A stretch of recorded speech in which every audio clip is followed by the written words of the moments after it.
నమస్తే. ప్రస్తుతం మనతోటి కమ్మ కార్పొరేషన్ డైరెక్టర్ అయినటువంటి అడ్స్మిల్ శ్రీనివాసరావు గారు ఉన్నారు. శ్రీనివాస్ గారు నమస్తే అండి. నమస్కారం అండి. సార్, ముందుగా గత 2-3 రోజులుగా ఒక సెన్సేషనల్ న్యూస్ అయితే విపరీతంగా వైరల్ అవుతుంది పబ్లిక్లో. అదేంటి అంటే, మన హోమ్ మినిస్టర్ వంగలపూడి అనిత గారిని ఉద్దేశించి మాజీ మంత్రి గుడివాడ అమర్నాథ్ ఆయన చేసిన వ్యాఖ్యలు.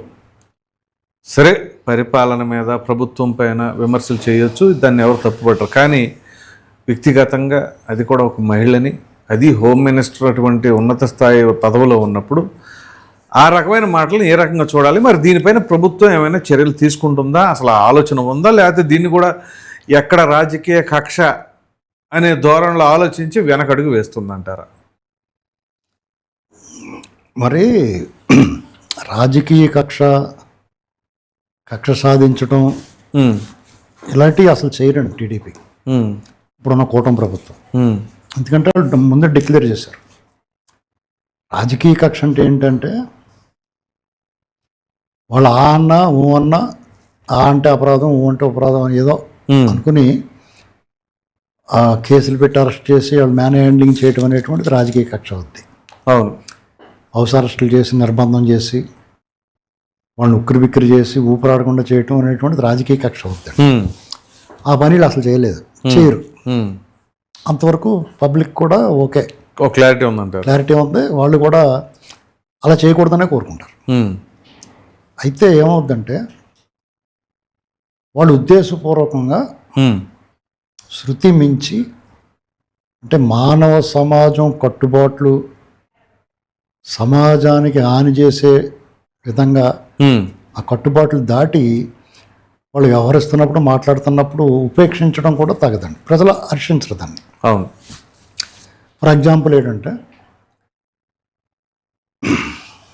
అంటే టీడీపీ ఎంత పారదర్శకంగా నిష్పక్షపాతంగా ఉంటుందంటే ఇలాంటి విషయాల్లో వాళ్ళతో పాలసీ ఉంది.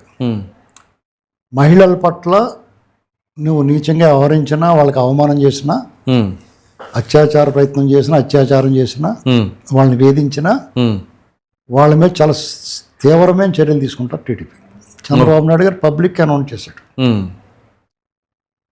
అందులో వాళ్ళ కార్యకర్త ఒక అతను 2 ఏళ్ల క్రితమే అధికారంలోకి వచ్చిన కొత్తలో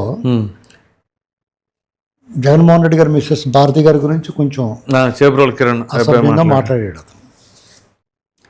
అతని మీద చాలా కఠినమైన చర్య తీసుకున్నారు. ఆ ఊరిని షోమే డాల్ కింద అరెస్ట్ చేశారని చెప్పేసి అంటా ఉన్నారు కదా. అది కాదండి, అతను ఎంత కఠినంగా తీసుకున్నారంటే, దాన్ని మాజీ మంత్రి అంబటి రామారావు అన్నది అన్నమాట.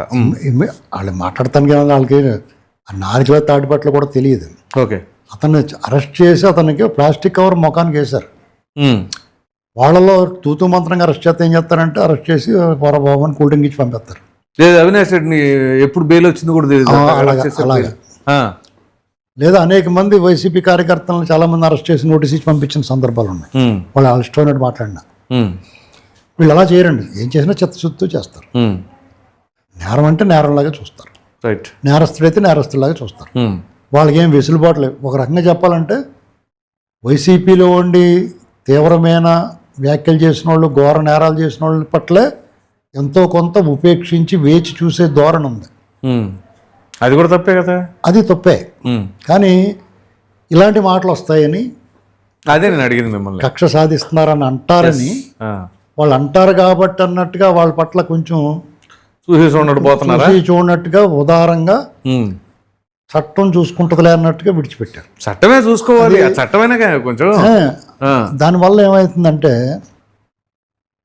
వీళ్ళంత పద్ధతిగా ఉన్నారనేటువంటిది వాళ్ళు గమనించుకుని, వాళ్ళు పద్ధతిగా ఉన్నారా, మనం ఇంతకు మించి మాట్లాడితే పద్ధతి కాదు, వాళ్ళకి కానీ ఒళ్ళు మండితే తేడా వస్తుందని ఆలోచన రావాలి మామూలు ఎవరికైనా సరే. వైసీపీ వాళ్ళు అలా చెప్తారా? వాళ్ళు ఆలోచించరా.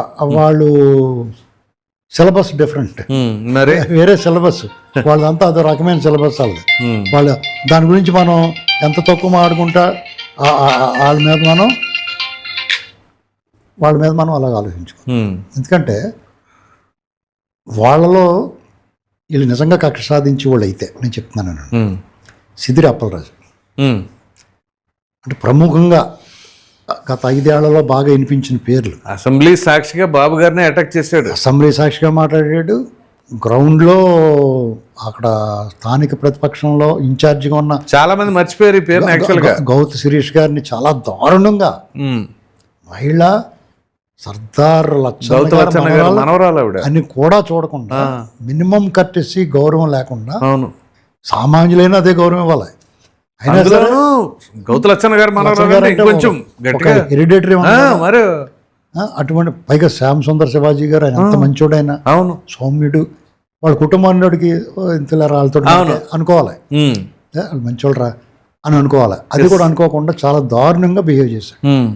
అతని మీద చర్యలు లేవు. అంటే అతను ఏం చేసినా అదో కక్ష సాధించారు అంటారని, అయాల అలా చేసాడు కాబట్టి అలా చేసాడు అంటారని వీళ్ళు ఎంచుకున్నా ఊరుకున్నారు.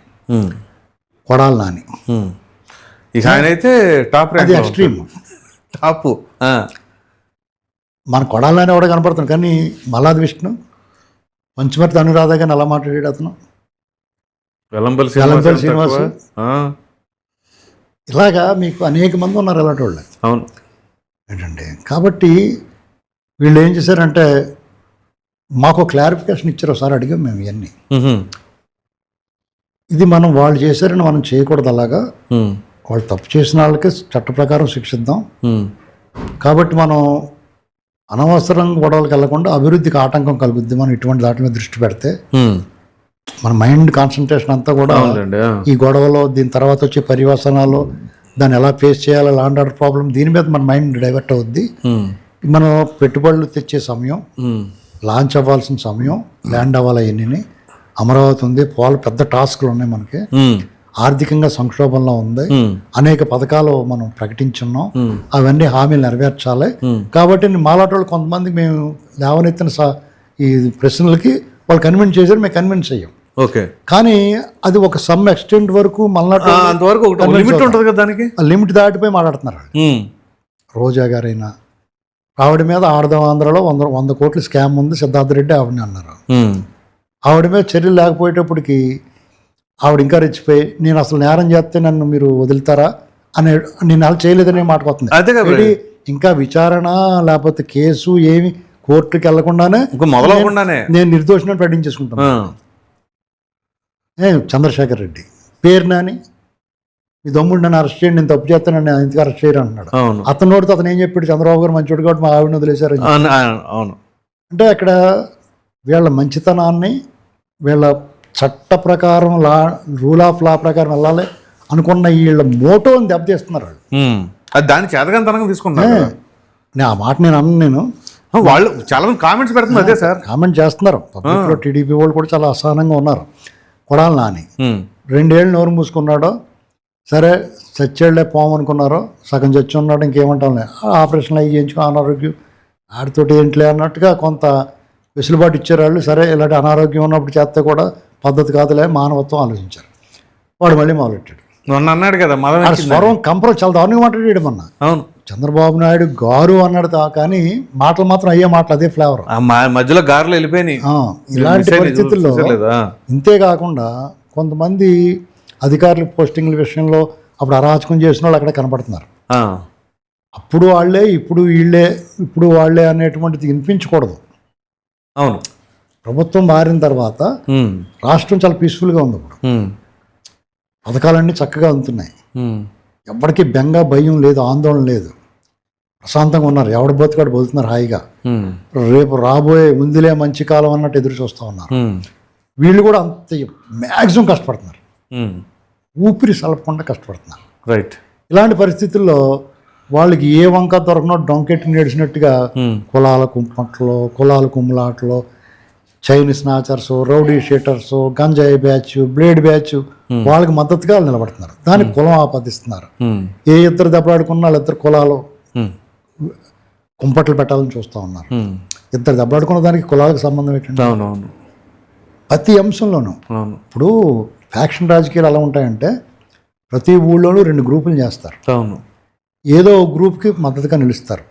తర్వాత కాలంలో ఆ గ్రూప్ కూడా మద్దతు ఇచ్చి ఇద్దరు గ్రూపుల వాళ్ళు వీళ్ళతో కలిసి ఉంటారు. వాళ్ళిద్దరి మధ్య మాత్రం పచ్చగడ్డ అయితే బగ్గుమనిలా చేస్తారు. అవసరమైన ఇద్దరు వీళ్ళకి పనిచేస్తారు. అలాగా రాష్ట్రంలో ప్రతి గ్రామంలో చిచ్చు పెట్టడానికి ఇప్పుడు ప్లాన్ చేశారు. ఓకే, వీళ్ళకి ఏ దారి లేదు.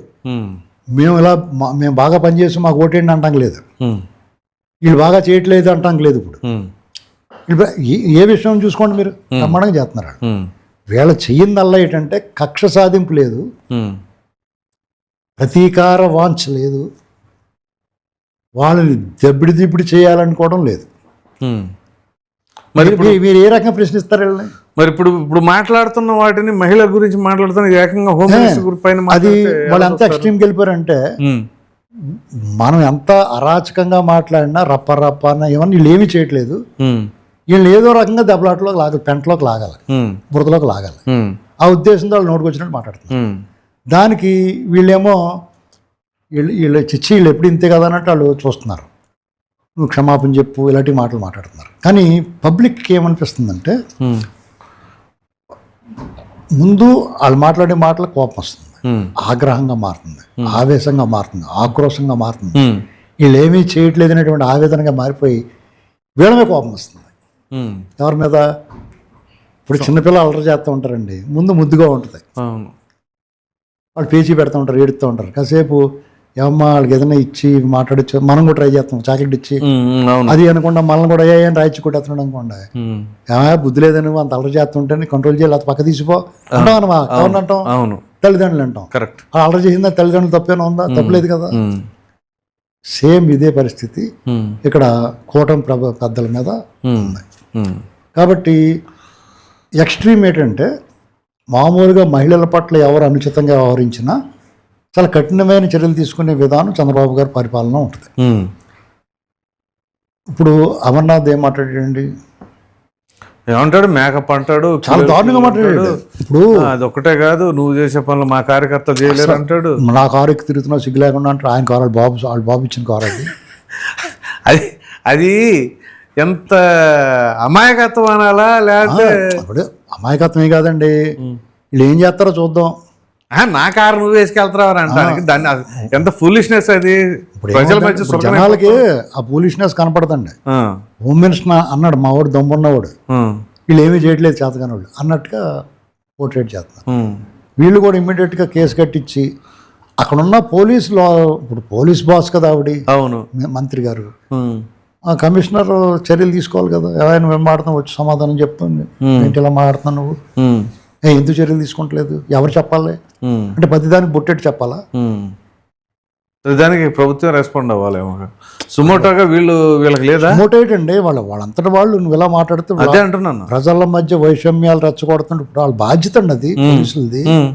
ప్రజల ఇప్పుడు ఐడి పార్టీ ఉంటుంది, ఎక్కడైనా సమస్యలు ఉన్నాయేమో అని చెప్పేసి ఇంటెలిజెన్స్ రిపోర్ట్ ఇస్తూ ఉండాలి. సరే ఈయనేం మాట్లాడతాడని ఇంటెలిజెన్స్ కూడా ఏం తెలిసింది, కానీ మాట్లాడిన తర్వాత చర్యలు ఉండాలి. మాట్లాడిన తర్వాత ఇమీడియట్ గా రియాక్ట్ అవ్వాలి. ఎందుకంటే అది సమాజంలో ఎలాంటి ప్రభావం చూపిస్తుంది. ఆయన చూసి ఇంకోటి మాట్లాడతాడు. సమాజంలో ఒక రకమైన ప్రతి దానికి కులం రంగు, కులం గురించి మాట్లాడిన ప్రతి ఓడి మీద అట్రాసిటీ కేసు పెట్టాలండి. అసలు ఏ కులమైనా సరే కులం గురించి ఎత్తితే అట్లా పెట్టేయాలి, ఎందుకంటే సమాజానికి హానికరం కదా. అవును, మహాప్రమాదం అది. ఇది ఈ విషయంలో ఈ ప్రభుత్వం సంక్షేమం, అభివృద్ధి, పెట్టుబడులు, ఉపాధి, లా అండ్ ఆర్డర్ అన్ని బ్రహ్మాండంగా ఉన్నాయండి. ఒక్క అసంతృప్తి ఏంటంటే ఈ కాక్రోచ్లు. ఇప్పుడు మీకు ఒకటండి, భారతదేశంలో ఇవాళ కాక్రోచ్ భారతీయ జనతా పార్టీ అనేది పెట్టారు, కాక్రోచ్ జనతా పార్టీ సిజేపీ పెట్టారు. దాని పక్కన పెట్టండి, కాక్రోచ్ అంటే మీ ఇల్లు ఉంది, దాన్ని శుభ్రంగా పెయింట్లు వేసుకుని కబ్బోర్డులు కట్టించుకుని అంత నీట్గా చేసి పెట్టుకున్నారా? బ్రహ్మాండంగా ఉంది. అంతకుముందు చంద్రవందన గత్తరైపోయి అంతకుముందు ఉన్నవాడు అంత పెంట చేసిపోయాడు, దాన్ని అంతా శుభ్రం చేసుకుని నీట్గా చేసుకున్నాం, అందులో హాయిగా బతుకుతాం బాబు, రేపు పొద్దున ఇంకా డెవలప్ చేసుకుందాం అనుకుంటున్నారు. అవును, అందులో బొద్దింకలు కనపడితే మీరు ఏం చేస్తారు? ఫస్ట్ ఏం చేస్తాం? హిట్ కొడతాం. ఆ పని చేయట్లేదు వీళ్ళు. ఆ బొద్దింకలో నేను బొద్దింకలని చెప్పాడు జగన్మోహన్ రెడ్డి, నిజంగా బొద్దింకే అతను, అత్యంత అసహ్యం. అతను బొద్దింకే కాకుండా నల్లి, బల్లి, జలగా, మడుగులో ఉన్న ముసలి, ఇన్ని రకాల అవలక్షణాలు, జంతు లక్షణాలు ఉన్నవాడు అతను. క్రిమికీటకాదులకు ఉండే లక్షణాలన్నీ ఉన్నాయి అతనికి. మరి అతను ఉపేక్షించవచ్చా? అతని తాలూకు ఫాలోవర్స్ని ఉపేక్షించవచ్చా? అది ఎంత ఎక్స్ట్రీమ్కి వెళ్తుందంటే, ఇప్పుడు ఒక రౌడీ షీటరో లేకపోతే క్రిమినల్లో ఉంటాడు, వాడిని పోలీసులు తీసుకెళ్ళి ఏదైనా చేశారనుకోండి, ఇప్పుడు అదే జరుగుతుందండి, మర్చిపోయి మీరు ఎలాగ అంటున్నారు కాబట్టి ఏదైనా చేశారనుకోండి, దాని కులాన్ని ఆపాదిస్తున్నారు. నేరస్తుడి కులం ఏంటండి? ఉండదు. నేరస్తుడు చూడాలి, ఎవరు ఓన్ చేసుకోకూడదు. దాన్ని రౌడీ షీట్ అంటే రౌడీ షీటే, క్రిమినల్ అంటే క్రిమినల్లే. దానికి కులము, రాజకీయ పార్టీ ఇలాంటి ఆపాదిస్తే ఎలాగండి? ఇప్పుడు నేరస్తుడైనా ఎవడైనా లాకప్ డెత్లో లేకపోతే తీసుకెళ్లి 3rd డిగ్రీ ప్రయోగించడం అవన్నీ తప్పు. రైట్, నిర్ద్వందంగా చెప్తాను నేను, తప్పే. చట్ట ప్రకారం అతను తీసుకెళ్ళాలి, లోపల చెప్పేయాలి, ఇవన్నీ చేయాలి. లేదా అతనికి కొంతమంది ఏం ఆలోచిస్తారో, వీడికి ఎన్నాళ్ళు తీసుకెళ్ళి మళ్ళీ బయట వదిలి సమాజంలో వదులుతాం అనుకున్నప్పుడు వాడు బుద్ధి చెప్పాలి, కీళ్ళు తిప్పే సోలాలు చెప్పి చంపేయకూడదు మనిషిని. ప్రాణం అయితే వాళ్ళు ఏం చంపేసినట్టు ఆధారాలు లేవు, చంపినట్టు లేవు, ఇప్పుడు బతుకున్నట్టు లేవు. అది ఏదన్నా ఉంటే తర్వాత తేలుతుంది. ఈ లోపల కులానికి ఆపాదించడం అనేటువంటి కులాన్ని అవమానించినట్టు కదా. అది ముందు అదే దరిద్రం అండి. ఇప్పుడు ఇంకో పెద్ద మేధావి కూడా చెప్తున్నాడు, మీకు చూపిస్తాను నేను. ఏంటది? కాపు సామాజిక వర్గం, రాధారంగ మిత్రమండలి, ఇవన్నీ ఓకే. కానీ ఎప్పుడు ఒక సాధారణ వ్యక్తి అయితే, సామాన్యుడు అయితే నువ్వు అన్నీ చెప్పు. ముందు ఆల్రెడీ అతని పైన అనేక రకాలైన క్రిమినల్ కేసులు ఉన్నప్పుడు, హత్యలు, మానభంగాలు అవి ఉన్నప్పుడు వాటి గురించి మాట్లాడాలి. నువ్వెందుకు తీసుకుంటావు దాన్ని? అసలు కులాన్ని ఆపాదించకూడదండి. వాళ్ళందరూ ఖండించాలి, సంఘాల నాయకులు అలాంటి వాళ్ళందరూ. మాకు ఇంకో వచ్చారులే కొంతమంది, కాపు సామాజిక వర్గం వాళ్ళు చేస్తారా అంటే, కాపు సామాజిక వర్గం ఏంటి, కమ్మ సామాజిక వర్గం ఏంటి, రెడ్డి నేరస్తుడేనండి. అది నేరస్తుడు. ఇప్పుడు నేరస్తుడికి రిజర్వేషన్లు ఏమైనా ఉంటాయండి? వాళ్ళు నేర కులం అండి, అంతే. వాళ్ళకేం అంతే. సమాజంలో ఉన్న కులాలకు దేనికి చెందిన వాళ్ళు కాదు. ఆ నేరస్తుల కులంలో గింటేయాలి. ఇప్పుడు మీరు ఒకటి అడగచ్చు, మానవ హక్కుల సంఘాల ద్వారా వాళ్ళని హ్యూమన్ రైట్స్ ఆ రకంగా ప్రశ్నించవచ్చు. డెఫినెట్ గా దాని గురించి వివరణ అడగచ్చు, గట్టిగా అడుగుతారు, గట్టిగా పోరాడచ్చు. దాని కులం ఆపాదించడం అనేది అవును. ఎందుకంటే ఎప్పుడైతే కులాలు ఎంటర్ చేశారో ఆ సాంద్రత తగ్గిపోద్ది. అర్థమైందండి? అవును. ఇలాంటి పోకడల్లో రాష్ట్రానికి మేలు చేయమండి. ఎందుకంటే సమాజాన్ని విచ్ఛిన్నం చేయడానికి ప్రయత్నం చేసే శక్తులు ఏదైనా సరే ఆదిలోనే తుంచేయాలి. ఇలాంటి ప్రయత్నాలు ఎవరు చేస్తే వాళ్ళకి మొదట్లోనే తోటకూర దొంగిలించినాడే మందలిస్తే వాడు గజితం కాకుండా ఉంటాడు. అలాగే ఇలాంటి పనులు చేస్తున్నప్పుడు స్టార్టింగ్లోనే మోకాలు చెప్పులు రీప్లేస్మెంట్ చేస్తే దెబ్బకి దారిలోకి వస్తారు ఎవడన్నా సరే. ఎవడన్నా కానీ వీళ్ళు ఆ పార్టీ నుంచి కూడా తెలుగుదేశం వాళ్ళని కూడా వీళ్ళు రౌండ్ వేస్తారు. తెలుగుదేశం, జనసేన సార్, అక్కడ అతని పైన క్రిమినల్ కేసెస్ ఉంటే ఆటోమేటిక్గా చట్టం. దీనికి ఎలా పోలుస్తారంటే, వాళ్ళు తారలతోటి దెబ్బలాడుకున్నారు కుర్రోళ్ళు. జోగి రమేష్ కి బంధువే. ఇప్పుడు వాళ్ళు వైసీపీ బ్యాచ్, ఇద్దరు అటు ఇటు కూడా వైసీపీ బ్యాచ్. అవును. వాళ్ళకి బెయిల్ వస్తే ఇంకా వాళ్ళకి బెయిల్ వచ్చింది, ఇటు రాలేదంటే, వాళ్ళు బెయిల్ వచ్చిందంటే ఎవరి పిక్చర్ చూడండి. ఇక్కడ సమాజంలో డబ్బున్నవాడు, డబ్బు లేనివాడు, న్యాయం డబ్బున్నవాడికి ఒకలాగా, డబ్బు లేనివాడికి ఒకలాగా జరుగుతున్న వాస్తవం. ఇక్కడ నేరస్తుడికి డబ్బున్నవాడు, డబ్బు లేనివాడికి సంబంధం ఉండదండి. నేరస్తుడే. అవును. ఆ నేరస్తుడు అంకలు ఎవరున్నారు అనేటువంటి చూసుకోవాలి. న్యాయస్థానాల్లో కూడా డబ్బులు ఉండవాడికి ఒకలాగా, డబ్బు లేనివాడికి ఒకలాగా సిస్టమ్ చాలా దారుణంగా ఉందండి ఇప్పుడు. కాబట్టి సమాజం చాలా అప్రమత్తంగా ఉండాలి. ఇక్కడ రాజకీయ పార్టీలు, అధికారం ఇవాళ ఉండొచ్చు, రేపు పోవచ్చు. నీ బతుకు నువ్వు బతకడానికి ఎవరుంటే బాగుంటుందో ఎవరికాడ ఆలోచించుకోవాలి. ఎవరుంటే నువ్వు గొంతు తిప్పగలుగుతున్నావో చూసుకుని ఆడనే ఉంచుకోవాలి. అదే కదా, అర్థమైందండి? రైట్. దాని తర్వాత మరొక అంశం, దెందులూరు ఎమ్మెల్యే చింతమనేని ప్రభాకర్ వర్సెస్ సీడుపుగంటి శ్రీనివాసరావు. ఇద్దరు టీడీపీ వాళ్ళే అంటున్నారు. ఎవరు సరే టీడీపీ సార్, టీడీపీ అయినా కాకపోయినా అసలు పార్టీ సంగతి పక్కన పెట్టండి, ఎవరైనా సరే, ఎంత మంచివాడైనా సరే, తన కూతురిని గురించి కానీ అసభ్యకరంగా మాట్లాడితే ఏ తండ్రి సహించడు. అది నేను నిన్న ఆ మాటలో అవన్నీ విన్న తర్వాత నాకే బాధేసింది. జనరల్గానే ఏ వ్యక్తికైనా తండ్రికి తన బిడ్డల జోలికి వస్తే మాత్రం, తన జోలికి వచ్చినా ఎవరేం పట్టించుకోరు, కానీ బిడ్డల జోలికి వస్తే ఎవరు ఒప్పుకోరు. అందులో ఆడపిల్లకి తండ్రికి ఎంత అటాచ్మెంట్ ఉంటుందో మీకు తెలియదు ఏం కాదు. అయితే చింతమనేని ప్రభాకర్ అనే వ్యక్తి జనరల్గానే అగ్రెసివ్, మామూలుగా చెప్తున్నాను. ఇంకా అటువంటి ఆయన కూతురు జోలికి వస్తే ఆయన ఎట్లా రియాక్ట్ అవుతాడు? అయితే ఆయన రియాక్ట్ అవటం అంటే, నేను అనేది సార్ ఇక్కడ చింతమనేని ప్రభాకర్ అనేది కాదు నేను చెప్తుంది, ఒక తండ్రి కూతురు అనేది ఎమోషనల్ అటాచ్మెంట్, ఆ పైన మాట్లాడతాం అనేది ఎలా తెలుసు. అలాగే ఈడుపుగంటి శ్రీనివాసరావు, ఆయనకి తన కూతురు ఉందని చెప్పేసి ఆయన చెప్పాడు, తన కూతురు గురించి కూడా ఏదో మాట్లాడారని చెప్పేసి ఆయన అంటున్నాడు. సో దీన్ని ఎలా చూడాలంటారు? ఏమైనా ఇరుపక్షాలు కూడా తప్పు చేసినాయండి. ఉమ్, ఎలాగంటే చింతనేని ప్రభాకర్ గారి తాలూకు మనిషి ఈ శ్రీనివాస్ బాబు గారి ఇంట్లో వాళ్ళ గురించి మాట్లాడాడు. ఉమ్, తర్వాత ఆయన వచ్చి మళ్ళీ ఇలా మాట్లాడాడు. ఒకవేళ చింతనేని ప్రభాకర్ గారు మనిషి మాట్లాడాడు అనుకోండి, ఉమ్.